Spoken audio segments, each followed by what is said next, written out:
Hey students, welcome to the IT Passionates. As you all know, हम C Sharp की ये series cover कर रहे हैं एंड हम अपने बेसिक टॉपिक से अब एडवांस टॉपिक की तरफ जा रहे हैं basically. In the last class हमने रैंडम क्लास को कवर किया एंड अगेन हमने वो बेसिक्स कवर किए एटलीस्ट जो एक बिगनर को पता होनी चाहिए रैंडम क्लास की. वो क्या कर रही होती है, किस तरह से काम परफॉर्म करती है, क्या क्या टास्क रैंडम क्लास के बेसिकली रिस्पॉन्सिबिलिटी में आते हैं, या रैंडम क्लास की फंक्शनैलिटी बेसिकली क्या होती है. हमने लास्ट क्लास में इस सबको डिस्कस किया. अब हमारी जो आज की क्लास है इसमें हमने बहुत डिफरेंट सा टॉपिक है इनम. ये बहुत कम लोग शायद जानते हैं इस टॉपिक के बारे में. बहुत बेसिक सा टॉपिक है एंड हमारा बहुत ज़्यादा टाइम बचा सकता है कुछ कुछ केसेस के अंदर. सो कुछ टाइम ऐसा होता है कि हमें नीड होती है कि हम कॉन्स्टेंट्स डिक्लेयर कर रहे होते हैं. एंड सेम टाइप है, लेट्स इंटीजर की बात करें तो हम इंटीजर के कॉन्स्टेंट्स डिक्लेयर कर रहे होते हैं सेम क्लास के अंदर ही, या एक ही जगह पर हम बहुत ज़्यादा कॉन्स्टेंट्स डिक्लेयर कर रहे होते हैं. फॉर एग्जाम्पल दो तीन कॉन्स्टेंट्स हैं जो मैं मल्टीपल टाइम्स मल्टीपल क्लासेस में फॉर एग्जांपल यूज़ कर रहा हूँ. अब नीड क्या होती है?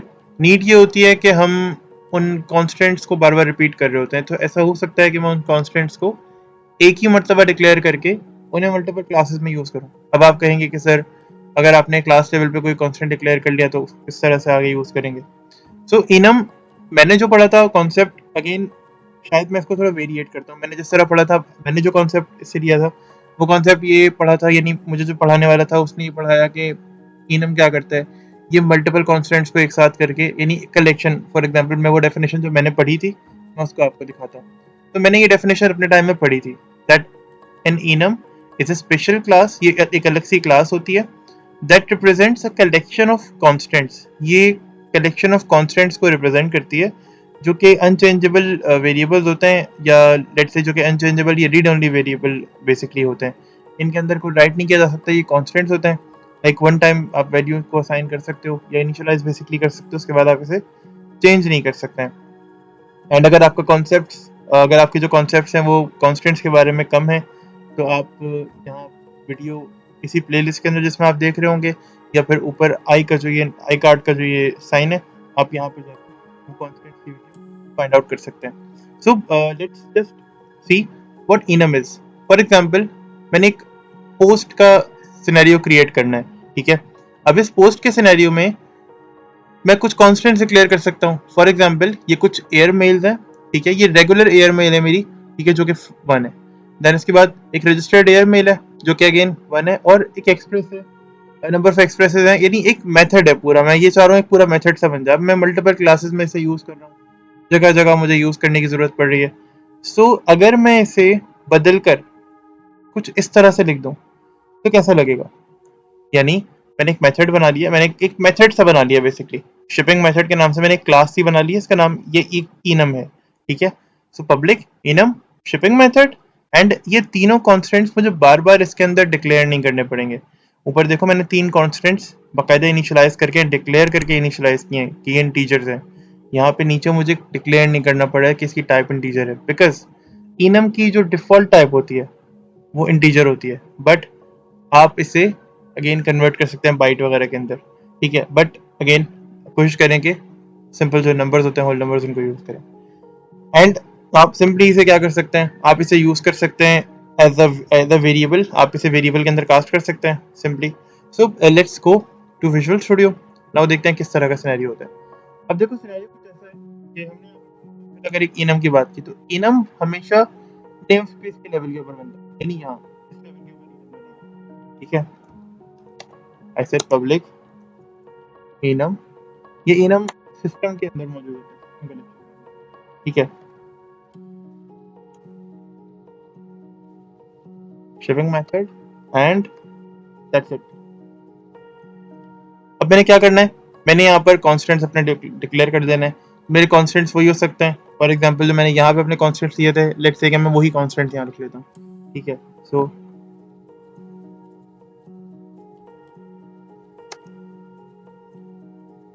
Regular air mail equals to, मैं इसको 1 वैल्यू असाइन कर रहा हूँ, comma registered air mail equals to 1 comma and the other one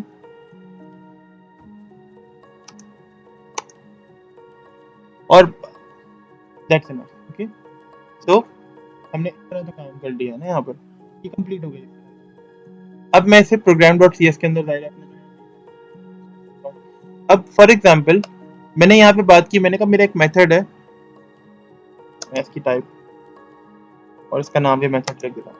मैंने कहा मेरा एक मेथड है, उसमें मुझे एक्सप्रेस के नंबर्स जो है ना वो मुझे कास्ट करने हैं, या मुझे इनम में से एक कांस्टेंट चाहिए। अब वो कौन सा कांस्टेंट चाहिए, तो बहुत सिंपल है, क्योंकि ये नेम स्पेस के लेवल की है, तो मैं सिंपली डॉट की मदद से, यानी जैसे हम स्टैटिक वेरिएबल्स बेसिकली कॉल करते हैं, तो मैं सिंपली इस तरह से कॉल कर सकता हूँ। अब यहाँ पर मुझे एक्सप्रेस चाहिए, डॉट एक्सप्रेस वाली जो प्रॉपर्टी है, जो वेरिएबल है, मुझे वो चाहिए। सो दैट्स इट, हमने इसको यूज़ किया। अब होता क्या है, आपने क्या करना है, आपने किसी भी पॉइंट के ऊपर इसको जस्ट प्रिंट करा लेना है। और किस तरह प्रिंट कराएंगे, मेथड, बस इससे पहले ना यहाँ पर आपने, क्योंकि हमने इंटीजर कास्ट करना है, हमें इसे एक्सप्लिसिटली इंटीजर कास्ट यानी बताना पड़ता है कि ये इंटीजर है, क्योंकि मैंने ऊपर वार के तौर पे ये वेरिएबल डिक्लेयर किया था। अब इनम बेसिकली इंटीजर होता है, लेकिन क्योंकि वैल्यू बहुत छोटी है, तो मैंने यहाँ पे बाकायदा एक्सप्लिसिटली बता दिया कि जी मैं एक इंटीजर यहाँ पर पास करने लगा हूँ कंसोल डॉट राइट लाइन की स्टेटमेंट के अंदर। सो अब मैं इसे अगर प्रिंट करता हूँ, लेट्स सी क्या प्रिंट होता है।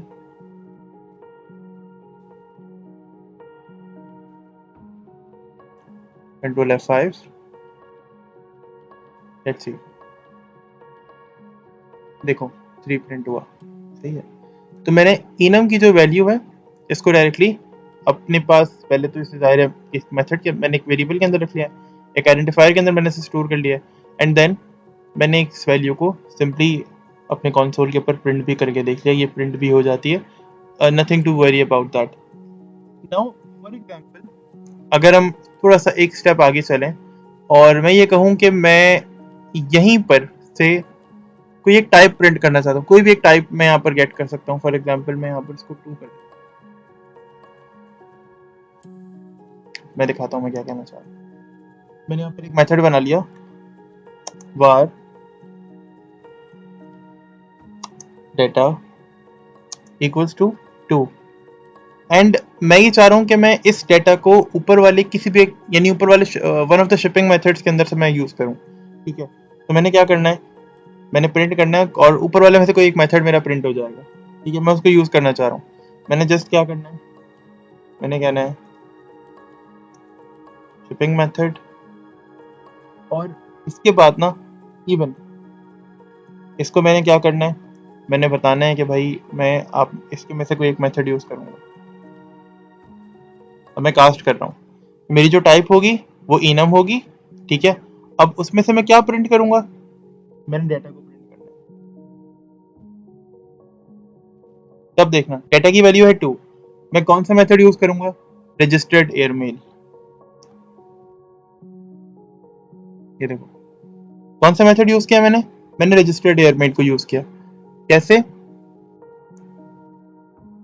मैंने आपको बताया मैं क्या करना चाह रहा था, मैं इस डेटा की मदद से इनमें से कोई एक मेथड को यूज करना चाह रहा हूँ। तो मैंने क्या किया, मैंने वैल्यू ऐसी प्रोवाइड की जो कि मैच करती है यहाँ पर कहीं से। ठीक है, अब यहाँ पे कहीं से वैल्यू मेरी मैच करती है, तो जब मैं शिपिंग मेथड के पास जाऊंगा तो डेटा ऑटोमेटिकली चेक करेगा। जैसे ये देखो यहाँ पर टाइप इंटीजर है, मेथड है जो कि यहाँ का आइडेंटिफायर है, ऐसे ही यहाँ पे टाइप अब शिपिंग मेथड है, यानी इसमें से जो भी मैं डेटा की वैल्यू पास करूंगा वो वाला मेथड मैं यूज कर सकता हूँ, उसे मैं बेसिकली अपने पास इम्प्लीमेंट कर सकता हूँ, ऐसे मैं प्रिंट कर सकता हूँ।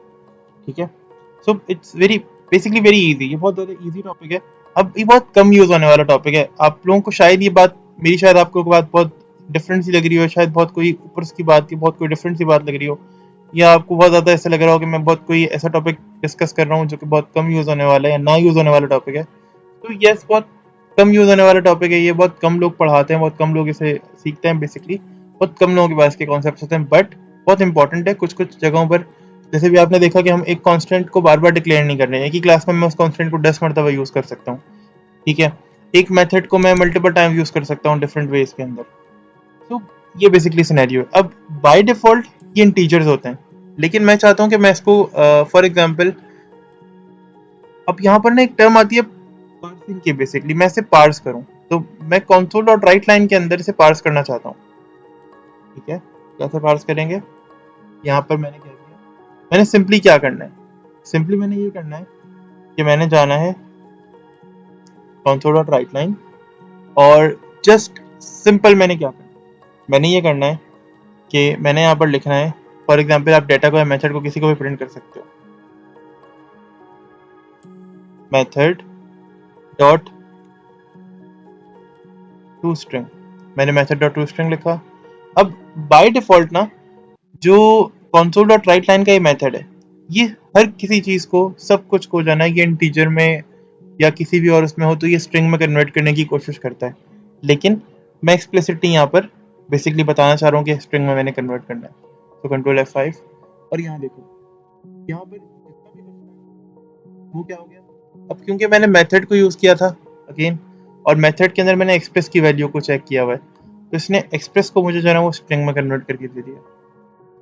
एक्सप्रेस की जो वैल्यू है, पहले यहाँ पर मैं एक्सप्रेस की वैल्यू को प्रिंट कर रहा था इस वाले केस में, जब आपने देखा कि 3 प्रिंट हुआ है सी यहाँ पर, एंड यहाँ मैंने क्या किया था, यहाँ मैंने ये वही मेथड है जिसको मैं यूज कर रहा हूँ, और यहाँ पर मैंने express को जो स्ट्रिंग में कन्वर्ट करके इस मेथड को मैंने यहाँ पर बेसिकली यहाँ पर प्रिंट कर लिया। सो मल्टीपल आप इसके यूज में लेकर आ सकते हो, फॉर एग्जाम्पल आप इन नंबर को यूज करते हो, मेथड इनमें से किसी भी एक शिपिंग मेथड में से शिपिंग मेथड को किसी भी तरह से यूज कर सकते हो। एंड अब यहाँ पर हमने क्या किया कि इस पूरे मेथड को हमने स्ट्रिंग में कन्वर्ट करके, और अब ये नंबर 3 था, वैल्यू 3 थी ना जो निकल कर आ रही थी, लेकिन यहाँ पे देखो वैल्यू 3 थी जो निकल कर आ रही थी, लेकिन हमने क्या किया, इसको जब स्ट्रिंग में कन्वर्ट किया तो स्ट्रिंग में हमें क्या मिला, एक्सप्रेस। अब मैं अगर बहुत मजीद एक और डेफिनेशन बताऊँ ना जो मैंने समझी है इसकी, ये कलेक्शन ऑफ की पेयर्स है, ठीक है, कलेक्शन ऑफ की पेयर्स है, किसका, स्ट्रिंग्स और इंटीजर्स का। बेसिकली ये आप ये समझो वैल्यूज और कीज का जो है ना वो कलेक्शन है, ये पेयर है, बेसिकली की वैल्यू पेयर वाला सिनेरियो है, ठीक है। इसमें एक तरफ की है और दूसरी तरफ उसकी वैल्यू है। अब 3 जो है वो एक वैल्यू है, जबकि एक्सप्रेस उसकी की है, ठीक है। अब अगर इसको समझो यहाँ से, तो मैंने क्या किया, यहाँ पर मैंने की वैल्यू मेथड में स्टोर कर ली है ना, मैंने कहा इस स्ट्रिंग मेथड में मुझे एक्सप्रेस चाहिए, मैंने मेथड में स्टोर किया और उसे प्रिंट कर लिया एज एन इंटीजर, तो एज एन इंटीजर मुझे वैल्यू मिलेगी। यहाँ पर मैंने क्या किया, मैंने वैल्यू पास कर दी, तो यहाँ पर मैं क्या प्रिंट किया, मैंने की को प्रिंट कर लिया, यानी अगेन रजिस्टर्ड। यहाँ मैंने कुछ क्या बात, मैंने कहा मुझे मेथड में से जो मेथड है उसमें स्ट्रिंग चाहिए, स्ट्रिंग में कन्वर्ट करके मुझे दो, मेथड में कन्वर्ट कर दिया, एक्सप्रेस मिला। मैंने विद द हेल्प ऑफ इसमें से एक्सप्रेस की वैल्यू ली, लेकिन मैंने उसके क्या किया, मैंने उसी की वैल्यू के अगेंस्ट उस स्ट्रिंग को मैंने जो ना प्रिंट कर दिया। तो मैंने ये समझा कि आप क्या करते हो, की वैल्यू पेयर को बेसिकली यहाँ पर यूज कर रहे हो। ओके, सो अब उम्मीद करते हैं आज का टॉपिक आपको समझ में आया होगा। थोड़ा सा डिफरेंट टॉपिक था, शायद थोड़ा सा टिपिकल रहा हो, but again we I hope कि आपको बेटर अंडरस्टैंडिंग हुई होगी। So that is it for today's class. Again कोई बात ना समझ में कमेंट्स कर सकते हैं, and keep learning and keep exploring. Thank you.